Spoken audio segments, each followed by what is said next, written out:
There's no feeling more intense than starting over.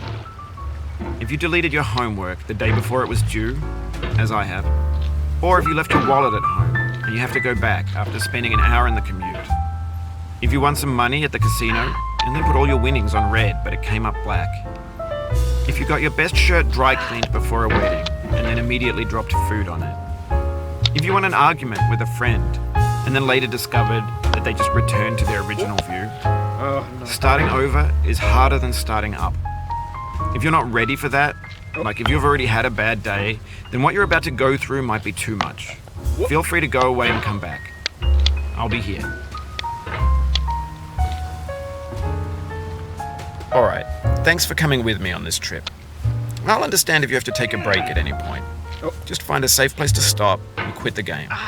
Don't worry, I'll save your progress, always, even your mistakes. This game is a homage to a free game that came out in 2002, titled Sexy Hiking. The author of that game was Jazuo, a mysterious Czech designer who was known at the time as the father of B games. And B games are rough assemblages of found objects. Designers slap them together very quickly and freely, and they're often too rough and unfriendly to gain much of a following. They're built more for the joy of building them than as polished products.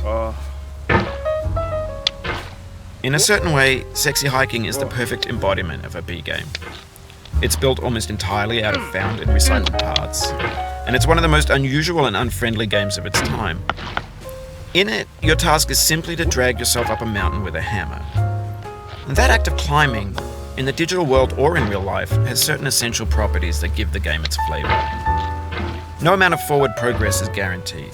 Some cliffs are too sheer or too slippery, and the player is constantly, unremittingly in danger of falling and losing everything. Anyway, when you start Sexy Hiking, you're standing next to this dead tree that blocks the way to the entire rest of the game. It might take you an hour to get over that tree, and a lot of people never got past it. You prod and you poke at it, exploring the limits of your reach and your strength, trying to find a way up and over. And there's a sense of truth in that lack of compromise. Most obstacles in video game worlds are fake. You can be completely confident in your ability to get through them once you have the correct method or the correct equipment or just by spending enough time. In that sense, every pixelated obstacle in Sexy Hiking is real.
Oh, you just lost a lot of progress.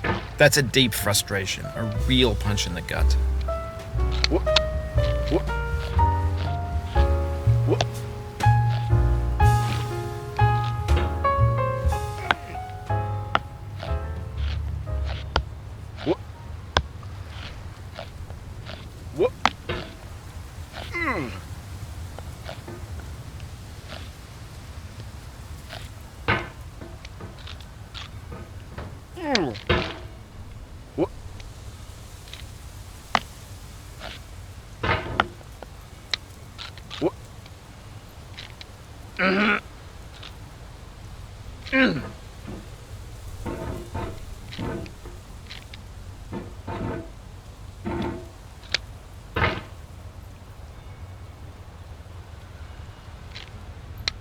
The obstacles in sexy hiking are unyielding, and that makes the game uniquely frustrating.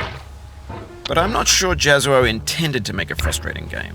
The frustration is just essential to the act of climbing, and it's authentic to the process of building a game about climbing.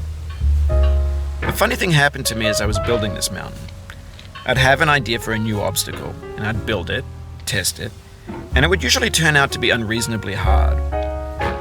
But I couldn't bring myself to make it easier. It already felt like my inability to get past the new obstacle was my fault as a player rather than as a builder. Imaginary mountains build themselves from our efforts to climb them, and it's our repeated attempts to reach the summit that turns those mountains into something real. When you're building a video game world, you're building with ideas, and that can be like working with quickset cement.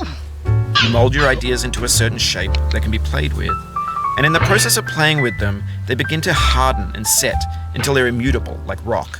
And at that point, you can't change the world, not without breaking it into pieces and starting fresh with new ideas.